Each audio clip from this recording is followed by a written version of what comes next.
नमस्कार छात्रों, मैं स्वरूप सोनी आपका स्वागत करता हूं मयूर नोवेल सीनियर सेकेंडरी स्कूल की ओर से संचालित ऑनलाइन क्लासेस में।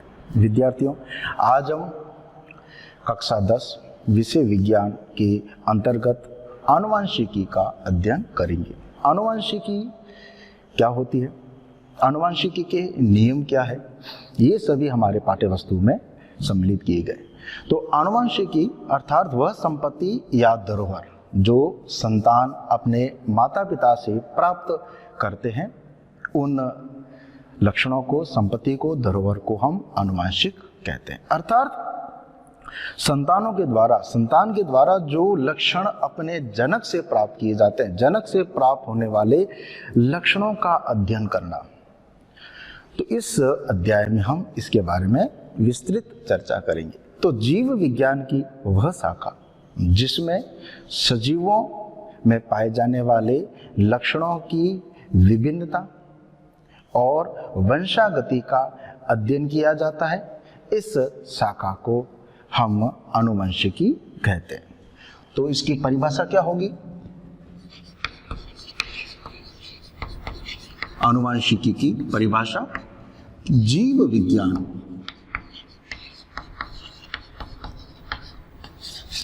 की वह शाखा जिसमें सजीवों के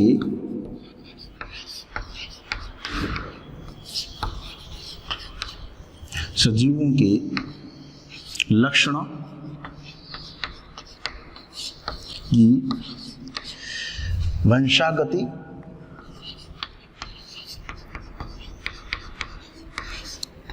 एवं विभिन्नताओं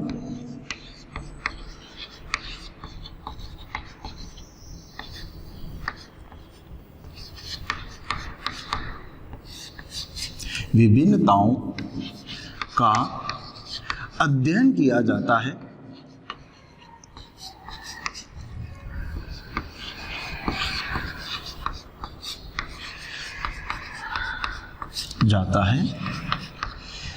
इस शाखा को हम आनुवंशिकी कहते हैं। आनुवंशिकी, और जिसे अंग्रेजी में हम कहते हैं जेनेटिक्स।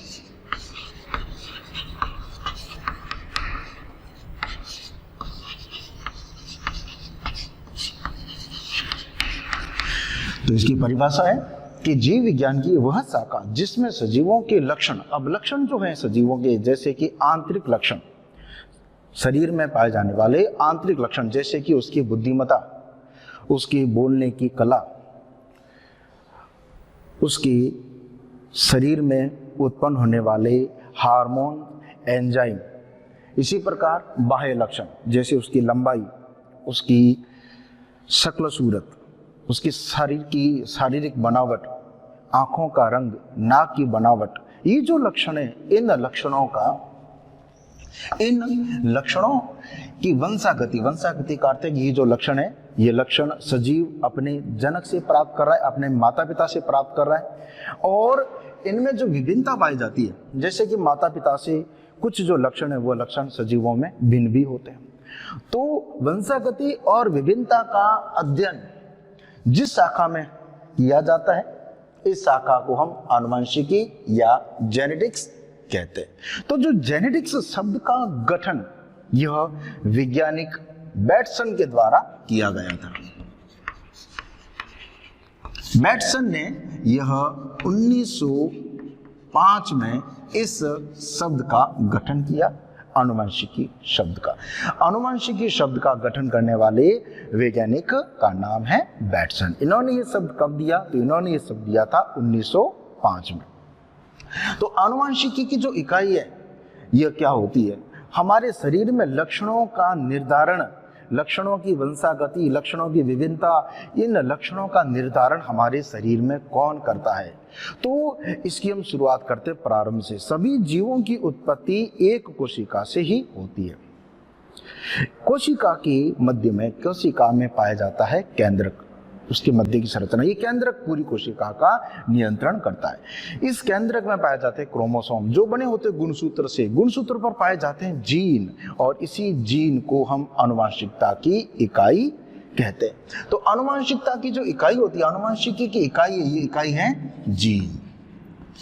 जीन ही सजीवों के लक्षणों को निर्धारित करने का कार्य करता है। इन लक्षणों को एक पीढ़ी से दूसरी पीढ़ी में, जनक से संतति में पहुंचाने का यह कार्य करता है। तो हम बात करते हैं कि ये जो लक्षण है, ये लक्षण जनक से संतति में किस प्रकार पहुंचते हैं। तो पहुंचने का क्रम शुरू होता है लैंगिक जनन के द्वारा। जब सजीवों में लैंगिक जनन की प्रक्रिया होती है, तो लैंगिक जनन के द्वारा निर्माण होता है युग्मकों का। नर युग्मक शुक्राणु और मादा युग्मक अंडाणु।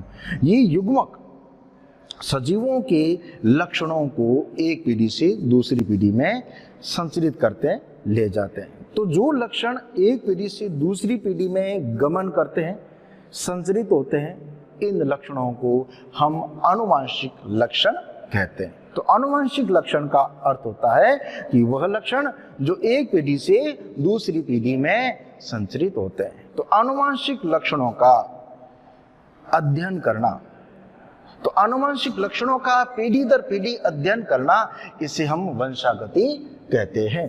तो आनुवंशिक लक्षणों का, आनुवंशिक लक्षणों का पीढ़ी दर पीढ़ी अध्ययन, इस अध्ययन को हम कहते हैं वंशागति, और जिसे कहा जाता है हेरिडिटी। हेरिडिटी। अभी जो वंशागति है, वंशागति जो शब्द है, ये शब्द सबसे पहले स्पेंसर के द्वारा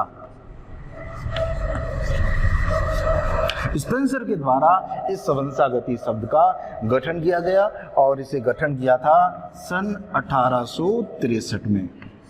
इस शब्द को इन्होंने सबसे पहले बताया कि सजीवों में जो लक्षण होते हैं, इन लक्षणों का एक पीढ़ी से दूसरी पीढ़ी में गमन, इस गमन को हम वंशागति कहते हैं। तो वंशागति शब्द का गठन स्पेंसर के द्वारा किया गया।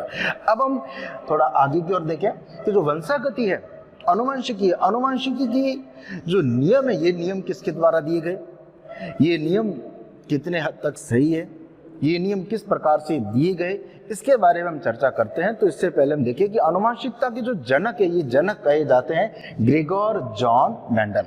ग्रेगोर जॉन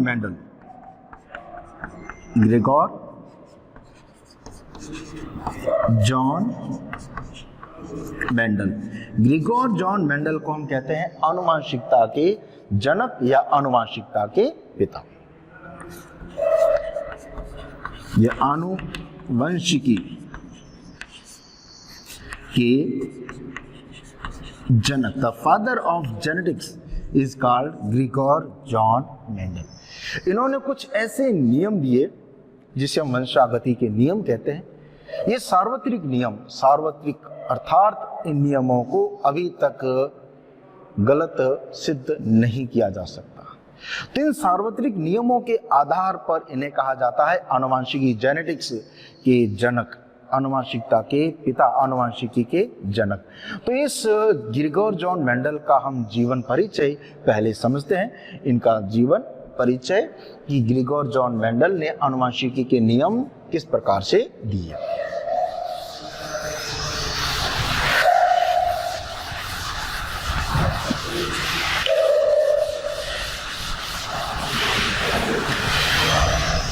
तो ग्रेगोर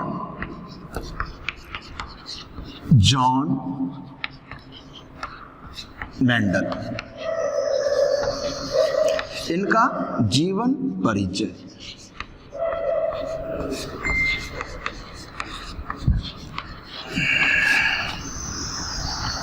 ग्रेगोर जॉन मेंडल का जो जन्म है, यह जन्म हुआ था ऑस्ट्रिया देश में। यूरोप का छोटा सा देश ऑस्ट्रिया देश के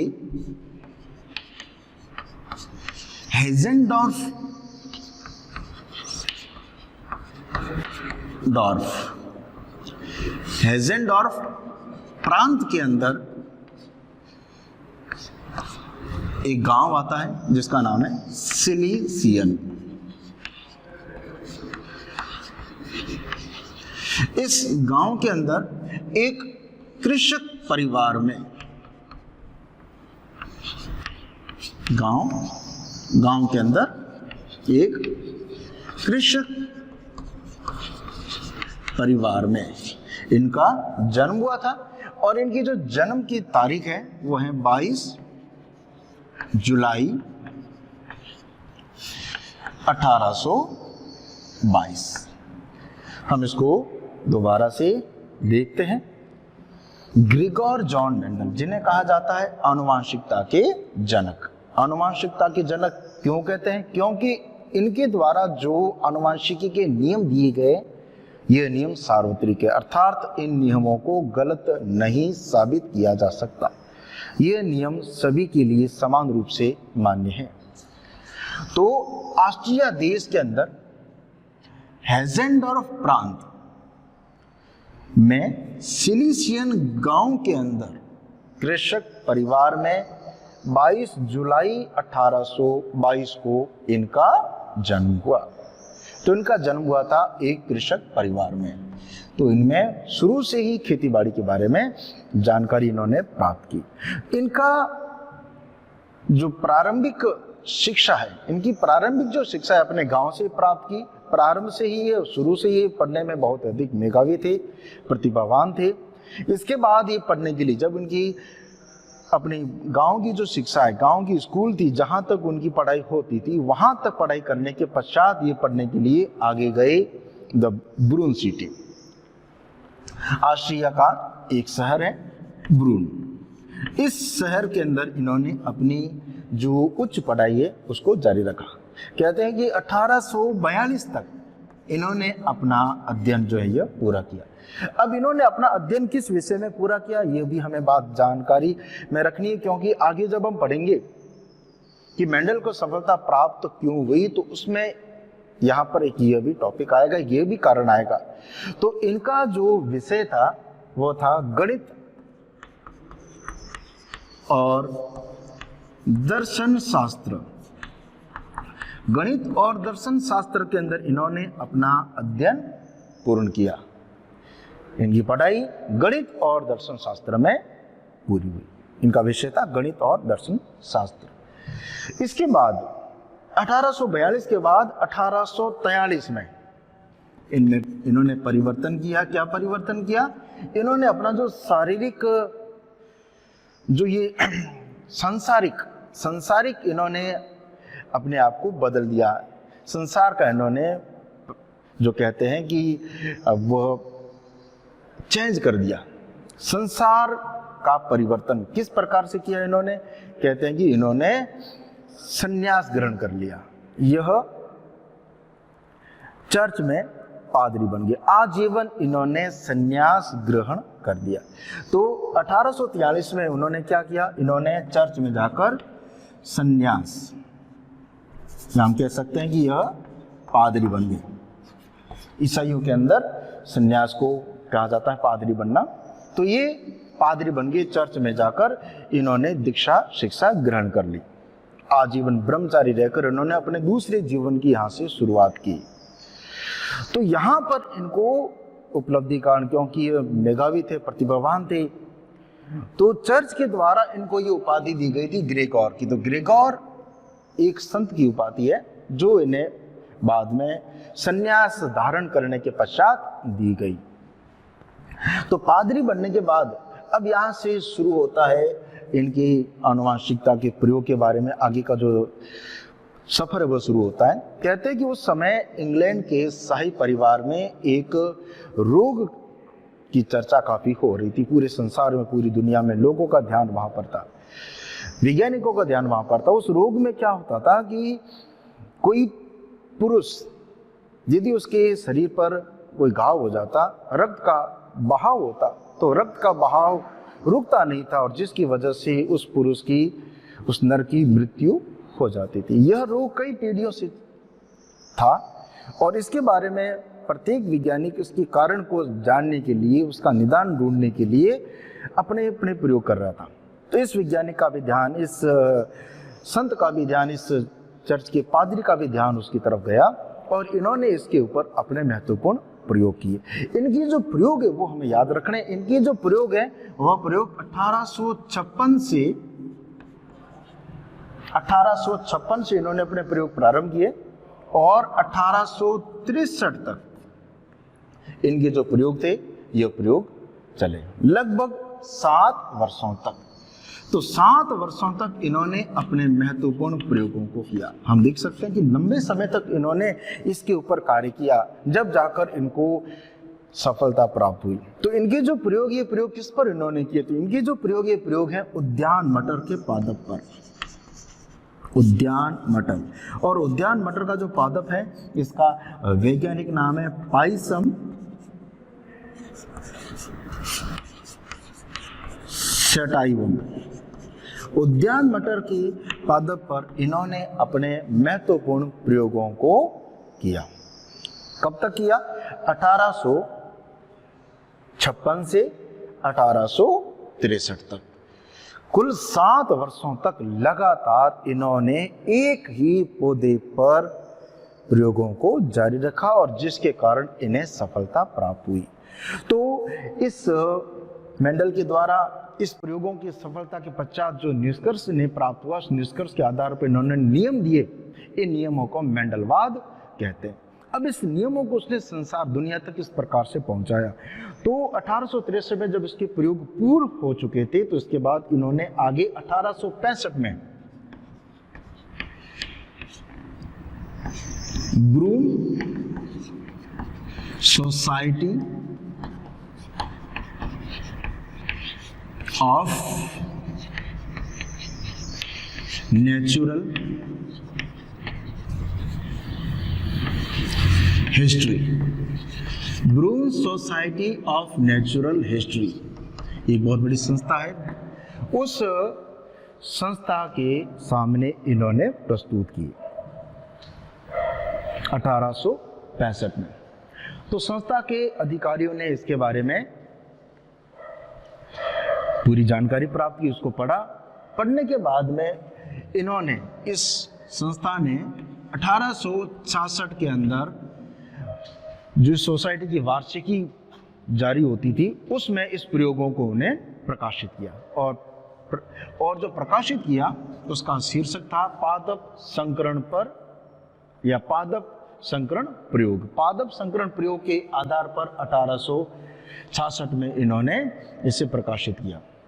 लेकिन इनकी कह सकते हैं कि बहुत बड़ी विडंबना थी या बहुत बड़ा दुर्भाग्य था कि इनके इस महत्वपूर्ण प्रयोगों को दुनिया में वैज्ञानिकों ने उचित सम्मान नहीं दिया, ध्यान नहीं दिया।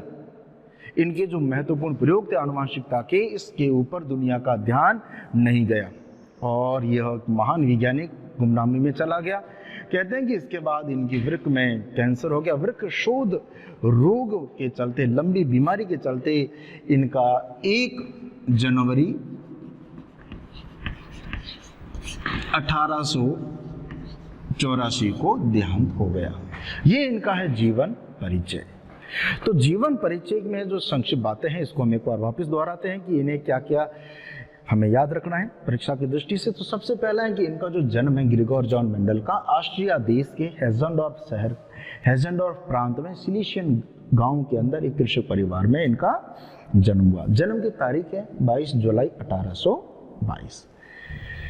इसके बाद इन्होंने अपना जो अध्ययन है, उच्च अध्ययन आगे ब्रून शहर में 1842 में पूर्ण किया। विषय था गणित और दर्शन शास्त्र। इसके बाद 1843 में यह पादरी बन गए, इन्होंने संन्यास ले लिया।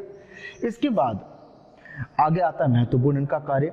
इन्होंने 7 वर्षों तक 1856 से 1863 तक लगातार 7 वर्षों तक इन्होंने संकरण पर प्रयोग किए और ये प्रयोग किस पर किए? उद्यान मटर के पादप पर, पाइसम सटाइवम पर। इसके जब प्रयोग पूर्ण हो गए तो इन्होंने 1865 में इन प्रयोगों को कहाँ भेजा? The Brunn society of natural history. जो प्रयोगों के जो निष्कर्ष थे, जिसे मेंडलवाद कहते हैं, मेंडलिज्म कहते हैं, इन मेंडलिज्म को इन्होंने भेजा Brunn society of natural history, यहाँ पर इन्होंने इसको भेजा। इसके बाद इन्होंने, इस संस्था ने इसका प्रकाशन कब किया? 1866 में इसका प्रकाशन किया। प्रकाशन था पादप संकरण पर प्रयोग के नाम से इसका पादप संकरण पर प्रयोग, इस नाम से प्रकाशन किया 1866 में। लेकिन इनका दुर्भाग्य रहा कि वैज्ञानिकों ने इस पर इतना अधिक महत्व नहीं दिया और इसके बाद लंबी वृक्षशोथ बीमारी के अंदर 1 जनवरी 1884 का इनका देहांत हो गया। ये इनका जीवन परिचय। इसके बाद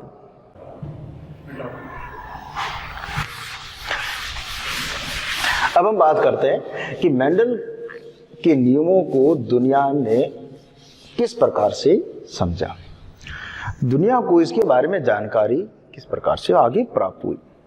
तो मेंडल के नियमों को देने के बाद करीब 35 वर्षों के बाद में 1900 में मेंडल के नियमों की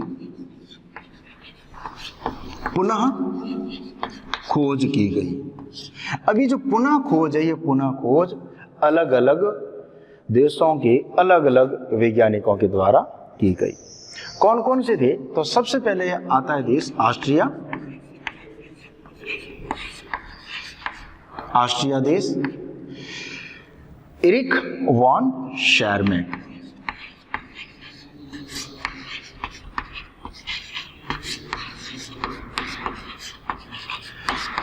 इन्होंने सबसे पहले देखा। ऑस्ट्रिया के बाद जर्मनी, कार्ल कॉरेंस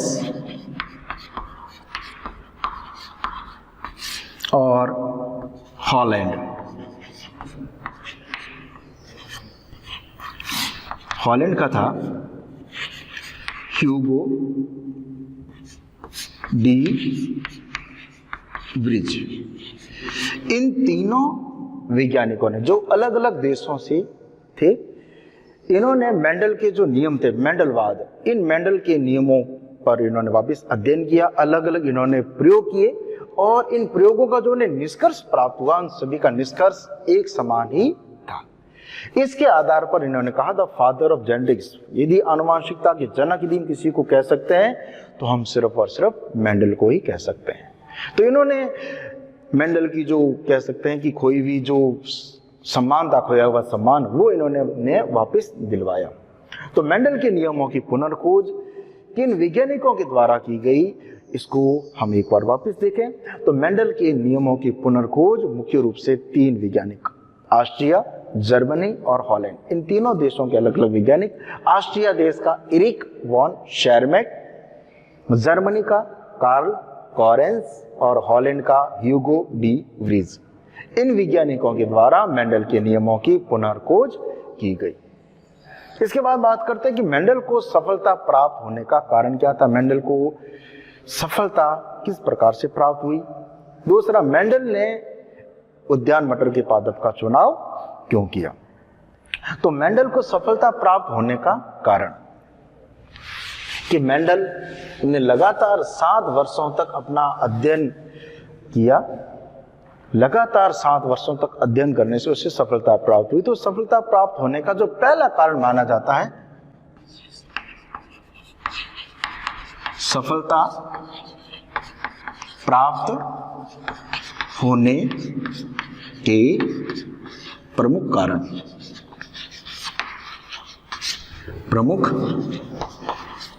कारण, पहला कारण है कि इन्होंने जो अपना प्रयोग किया वो प्रयोग उद्यान मटर के पादप पर किया और इसी पादप के द्वारा उन्हें सफलता प्राप्त हुई। तो पहला था प्रयोगों के लिए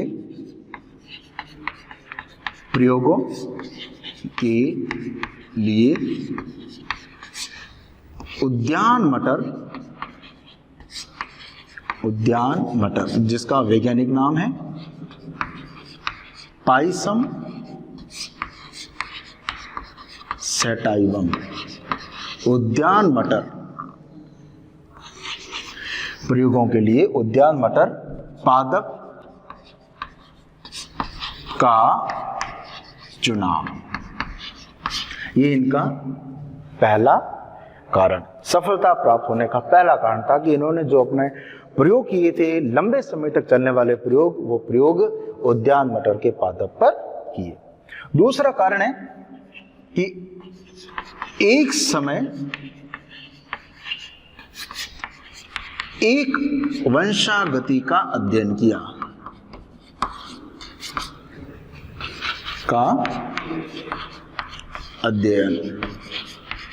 एक समय में एक लक्ष्य को इन्होंने ध्यान में रखा और एक समय में एक लक्ष्य को ध्यान में रखने से इन्हें सफलता प्राप्त हुई। तीसरा और जो प्रमुख कारण माना जाता है कि इन्हें गणित का ज्ञान था, तो गणितीय ज्ञान का उपयोग इन्होंने प्रयोगों के रिकॉर्ड में रखा। प्रयोगों का जो रिकॉर्ड था उसमें इन्होंने गणितीय ज्ञान का उपयोग किया। तो गणितीय ज्ञान का उपयोग, गणितीय ज्ञान का उपयोग, तो गणितीय ज्ञान का उपयोग करने से जो प्रयोगों का जो रिकॉर्ड रखा गया तो उसमें पूरी तरह से परिशुद्धता बनी रही और जिसके कारण इन्हें सफलता प्राप्त हुई। तो सफलता प्राप्त होने के प्रमुख कारण, पहला कारण उद्यान मटर के पादप का चुनाव, दूसरा कारण एक समय में एक ही वंशागति का अध्ययन करना और तीसरा गणितीय ज्ञान का उपयोग, जिसके कारण मेंडल को सफलता प्राप्त हुई। धन्यवाद।